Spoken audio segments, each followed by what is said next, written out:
सच्चा ज्ञान। एक बाल ग्वाल रोजाना अपनी गायों को जंगल में नदी किनारे चराने के लिए ले जाता था।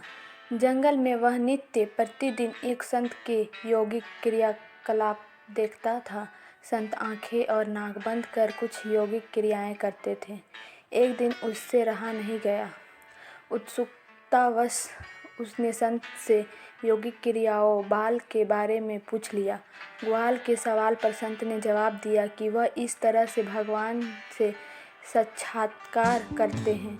संत ने प्रस्थान करने के बाद ग्वाल भी यौगिक क्रियाओं को दोहराने लगा और इस बात का संकल्प ले लिया कि आज वह भगवान के दर्शन साक्षात करके ही रहेगा।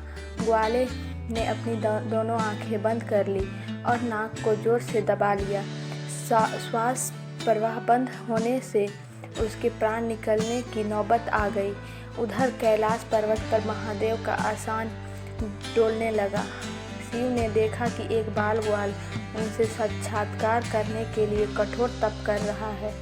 उसके हठ को देखकर शिव प्रकट हुए और बोले, वत्स, मैं तुम्हारी तपस्या से प्रसन्न हूँ और तुमको दर्शन देने आया हूँ।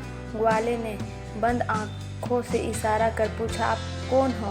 भोलेनाथ ने कहा, मैं वही भगवान हूँ जिसके लिए तुम इतना कठोर तप कर रहे हो।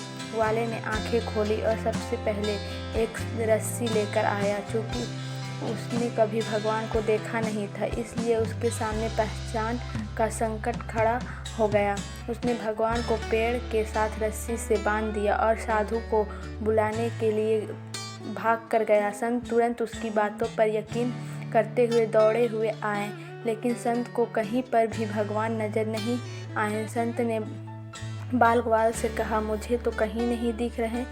तब ग्वाले ने भगवान से पूछा, प्रभु, आप यदि सही में भगवान हो के साधु महाराज को दिख क्यों नहीं रहे हो?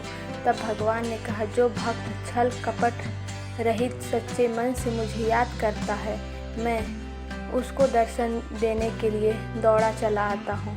तुमने निश्चल मन से मेरी आराधना की, अपने प्राण दांव पर लगाए और मेरे दर्शन का दृढ़ संकल्प किया, इसलिए मुझे कैलाश से मृत्यु लोक में तुमको दर्शन देने के लिए आना ही पड़ा। जबकि साधु के आचरण में इन सभी बातों का अभी अभाव है। वह रोजाना के लिए क्रियाकलाप करते हैं, लेकिन उनके मन में अभी भटकाव है।